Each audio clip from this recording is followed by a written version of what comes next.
Classic 1.8 PvP. If you've played OG popular servers like Hypixel and Mineplex, you're probably fond of 1.8. The items you usually use when playing Classic 1.8 PvP are knockback items, like fishing rods, bows, snowballs, and eggs. Other valuable items like buckets and potions also provide advantages when used correctly. Most of these items are provided or obtained when playing game modes like OP duels, pot/soup duels, and Sky Wars. In 1.8 PvP, players fight each other head-on. Clicks per second in 1.8 helped in hitting the enemy first and into a combo, and block hitting was also an important skill. Block hitting is when you attack and shield yourself with a sword. Swords had a mechanic where you could mitigate 50% of incoming damage by just holding down your left mouse button. This caused everyone to use this seemingly overpowered technique, which made time to kill while PvPing lengthy. Although time-limited game modes, like Sky Wars and Ultra Hardcore, focused on fast PvP skills, other less time-limited game modes, like most 1v1 duels, focused on long-term sustainability. One long combo on you or the other opponent wouldn't matter if they regained their health, so delaying your opponent's attacks, like running away or rod spamming, would give you time to regain some health while also giving you opportunities to combo them when they are in the air. This also means that the main focus in many of these fights was to whittle down your opponent's materials until they couldn't regain health or fight to their full extent. Then, you would all in the enemy. This playstyle, while effective, could also annoy the other player, causing them to start beaming you in chat, in which you could report them and get them chat banned.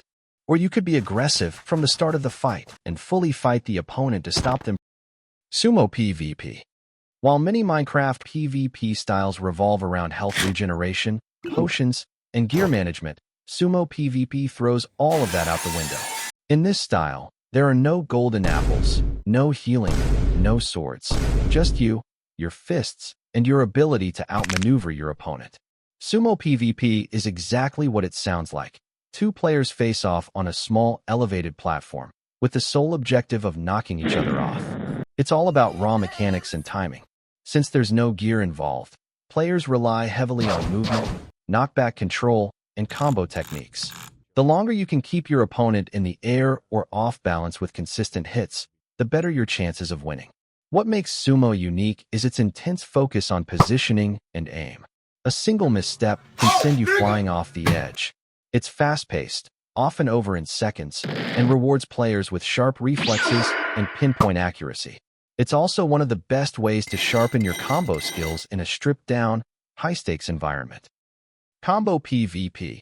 Combo PvP came later compared to other older PvP styles and is somewhat similar to Sumo PvP. Instead of having tons of tools, all you had was a sword or a random item and the speed effect. Also, instead of having a platform for your fight, you got a normal 1v1 box. Your health would never go down as you were. And the main goal in combo PvP was to hit the opponent into a combo using various techniques. You would win either by hitting the opponent more than they hit you in a certain time period, or you hit them a certain amount of times to win, like first to hit the other 100 times wins.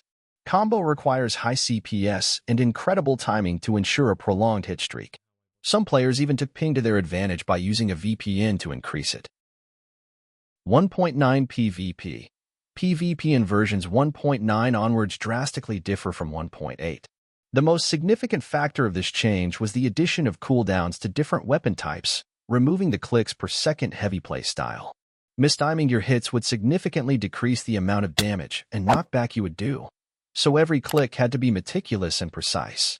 Another reason for a significant change in PvP styles compared to 1.8 is the addition of the offhand, which allowed certain items that were activated with your right mouse button to be used by your left hand, like crossbows, blocks, and tridents. This created a crazy number of item combinations that could be used, paving the way for player creativity. One of the most common offhand items in 1.9 PvP was the shield, which directly replaced blocking with your sword. Shields could mitigate 100% of the incoming damage while blocking if you were facing the opponent. Since shields were incredibly useful for 1.9 PvP, Mojang decided to introduce axes into the PvP scene by making them a direct counter to shields. If you hit a shield while holding an axe, the shield would go on a delay for 5 seconds. Mojang also made axes do more damage than their respective sword type with only a longer cooldown, making axes perfect for critical strikes. Crystal PvP. Crystal PvP is very different from the usual sword and axe fighting style in Minecraft. Instead of just focusing on directly hitting your opponent to deal damage, Crystal PvP is all about speed, precision, and explosions. First, you place obsidian, then immediately place an end crystal on top, and then instantly break it to trigger a massive area of effect explosion. The only time you'd really swing at or hit your opponent is to knock them into the right position. Crystals do significantly more damage when the opponent is on the same Y level as the explosion, so a quick hit to knock them upward before detonating the crystal can deal massive damage. Slow-falling potions, made from phantom membranes, become incredibly useful due to the slow-falling effect. They keep your opponent suspended midair longer, making them a floating target and allowing you more time to hit them with a perfectly placed crystal explosion. Another major reason Crystal PvP became viable is thanks to the Totem of Undying, introduced in the Villager and Pillager update. At first, it might seem strange. Why would a basic totem make crystals better? But before totems, using crystals was basically all or nothing. One mistake meant instant death. Totems come into play by giving you a second chance, or even a third or fourth, depending on how many you're carrying, which completely changes how aggressive you can be. There's also the respawn anchor, which can be charged with glowstone. When used in the overworld, it explodes, kind of like a nether bed, dealing colossal damage and blowing open terrain. It's another tool for control and chaos in fights. Mace PvP. Mace PvP is the newest combat style introduced in the Tricky Trials update, and it's already being used by the player base. It revolves around one core mechanic: fall damage scaling. The mace deals more damage the farther you fall before hitting an opponent, making height your biggest weapon. The mace can be crafted by combining a heavy core with a breeze rod, both of which are found in trial chambers, but having a heavy core drop from an ominous vault is very low, a 7.5% chance to be exact. The breeze ball, which also drops from trial chambers by defeating the breeze mob, is essential for gaining vertical momentum. When thrown at your feet, it launches you into the air, perfect for building up damage. You can also use an elytra to gain height and dive into your opponent, setting up quick attacks. A well-timed hit from high up can deal serious durability damage, or even destroy armor in one shot. But Mace PvP isn't easy to pull off. You fall faster the longer you're airborne, and landing your hit at top speed takes precise timing. It also has counters. Since you're in the air, Crystal PvP users can place and explode crystals below you.